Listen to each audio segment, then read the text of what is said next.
Tujuan saya di sini saya akan menjelaskan.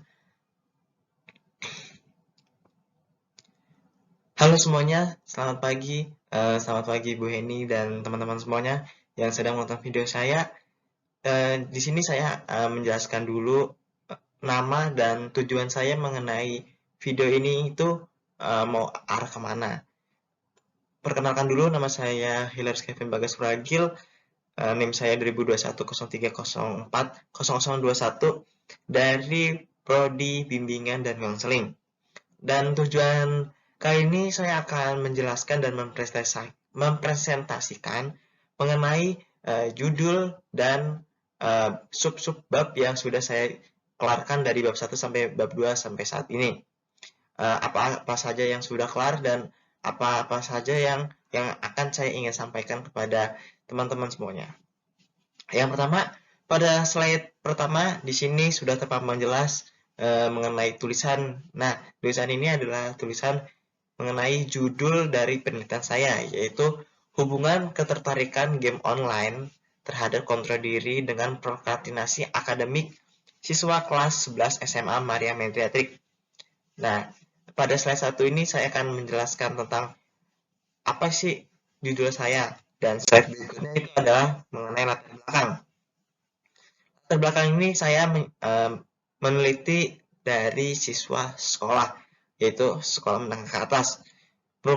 Sekolah ini itu merupakan tempat di mana individu atau siswa diajarkan keterampilan baik dari segi kemampuan kognitif emosional. Beberapa sekolah menengah yang masih muda tidak dapat menyeimbangkan waktu, mengawal bermain dan belajar, gagal dalam mata pelajaran tertentu di sekolah, dan sering melalaikan tugas sekolah mereka, menurut Gufron dan S tahun 2010. Dan fenomena ini sering terjadi pada siswa saat ini banyak membuat waktu untuk tidak belajar dari perkembangan gadget terutama. Gadget ini adalah salah satu benda yang mudah dibawa kemana-mana dan sering dipakai oleh semua kalangan manusia, yaitu handphone. Dan untuk pelajar sendiri, kebetulan sekolah juga banyak peraturan yang membolehkan muridnya itu membawa gadget. Yang dimana kalau misalnya kata kelas ada jam kosong, ya pastinya dia menggunakan alat yang dibawa dari rumahnya, yaitu handphone tersebut. Untuk apa? Untuk bermain game. Karena menurut siswa-siswa di sini itu adalah game merupakan sifatnya yang sederhana. Maka dari sini masalah yang cukup perhatian adalah prokrastinasi akademik karena kecanduan dari bermain handphone itu, apalagi handphone itu ada gamenya, yang dimana game itu untuk bisa menundakan waktu. Dan slide berikutnya itu adalah rumusan masalah. Di sini saya menjelaskan ada 4 rumusan masalah. Yang pertama adanya mengundur waktu tugas yang dilakukan oleh siswa. Dan yang kedua adalah hambatan-hambatan manajemen waktu yang dilakukan oleh siswa. Dan yang ketiga adalah penunda-nundaan mengerjakan tugas pada siswa. Dan yang terakhir nih, yang slide keempat itu adalah apakah terdapat hubungan antara kontrol diri dengan prestasi akademik pada siswa. Dan slide berikutnya itu adalah menjelaskan tujuan penelitian. Yang pertama, tujuan ini yang ingin saya capai ya dalam penelitian ini yaitu untuk mengetahui ketertarikan kontrol diri dan kecanduan game online terhadap prokrastinasi akademik siswa SMA 11 Maria Medriatrik. Dan yang kedua adalah mengetahui apakah siswa SMA lebih tertarik bermain game ketimbang tugas utama sekolah. Jadi di sini saya akan meneliti siswa ini lebih tertarik bermain HP, game, atau tugas utama sekolah. Dan yang berikutnya adalah manfaat penelitian. Di sini saya juga punya 2 manfaat penelitian. Yang pertama adalah memberikan referensi mengenai hubungan ketertarikan antara penggunaan game online terhadap kontrol diri, khususnya prokrastinasi akademik yang dilihat dari siswa kelas 11 SMA. Dan yang kedua itu adalah memberikan referensi untuk penelitian selanjutnya yang dapat digunakan sebagai referensi penelitian tentang hubungan antara game online dan pengendalian diri prokrastinasi. Dan di sini saya mengutip beberapa kajian teori yang dimana di sini itu saya menggunakan dua variabel. Variabel yang pertama adalah kontrol diri dan variabel saya prokrastinasi akademik.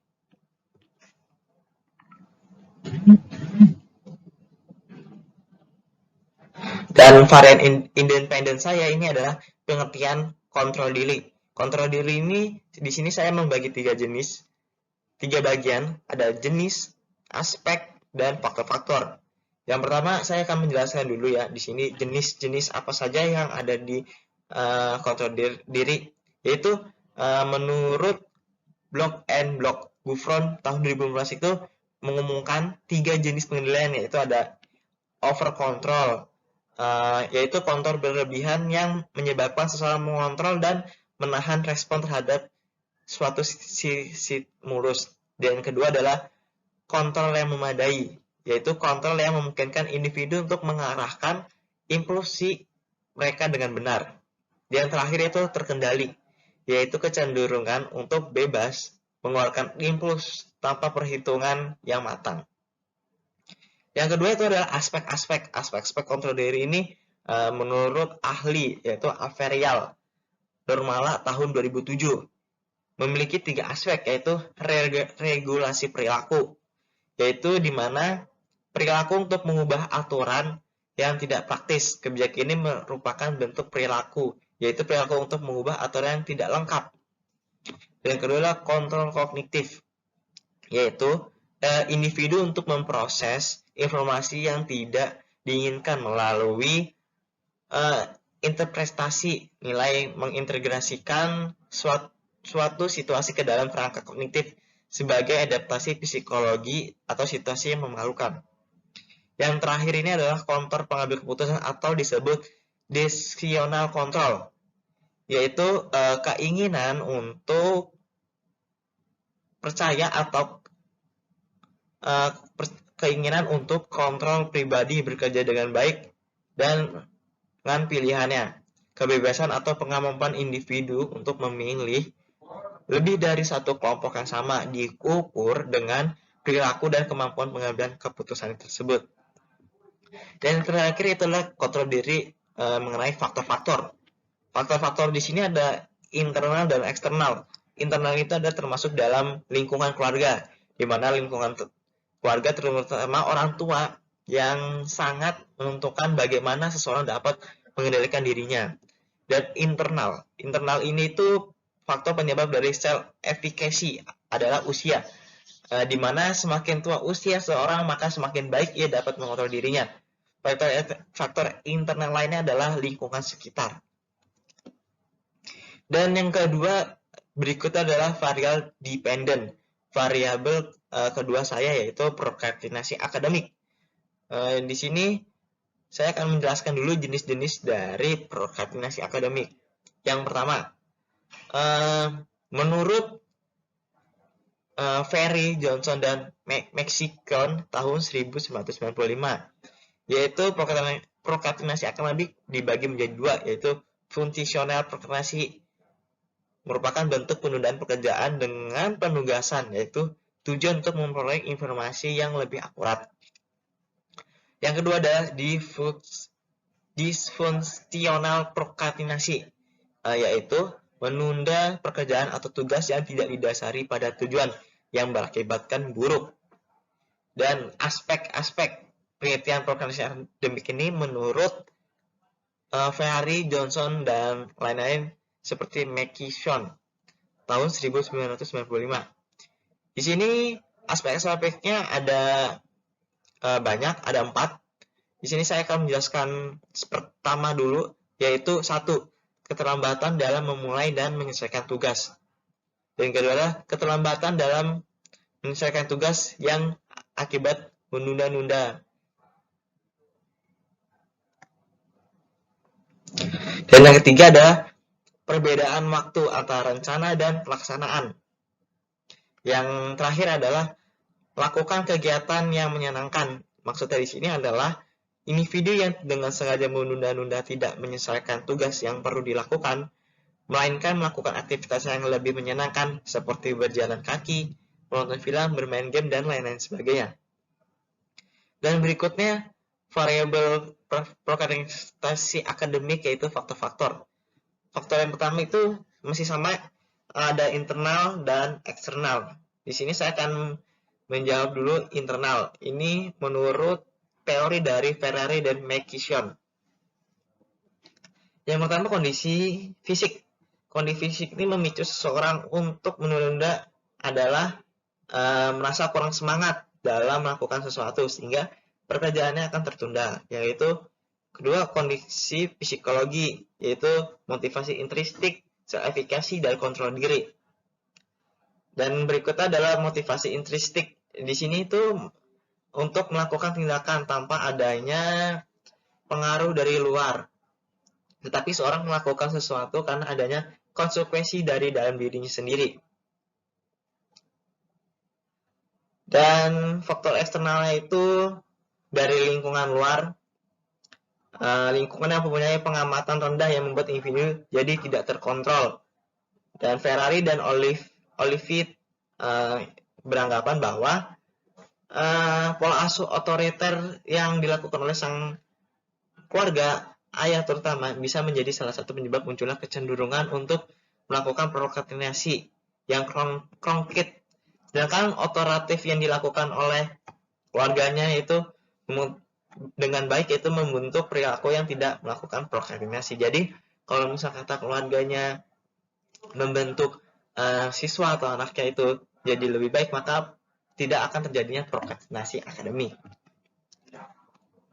Dan slide berikutnya, di sini saya akan menjelaskan terlebih dahulu mengenai objek penelitian.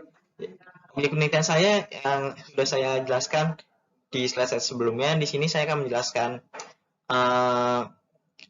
objeknya itu yang pertama siswa SMA kelas 11. Yang kedua adalah observasi, di mana saya akan melihat siswa ini lebih tertarik mendengarkan guru ngobrol atau menjelaskan materi atau lebih asik dengan gadgetnya.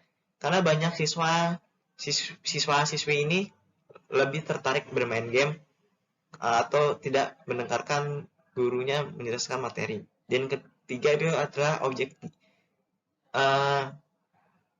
ketiga itu adalah menyebarkan kuesioner. Jadi untuk melihat tertarikan pada siswa atau tugas. Jadi kita bisa dilihat dari grafiknya, lebih tertarik tugaskah atau lebih tertarik bermain gadget atau game. Karena presentasi di sini kalau lebih tinggi berarti siswa lebih sering menunda-nunda tugas karena bermain game atau bermain gadget. Yang terakhir adalah pengumpulan data yang akan dikelola menjadi bahan penelitian.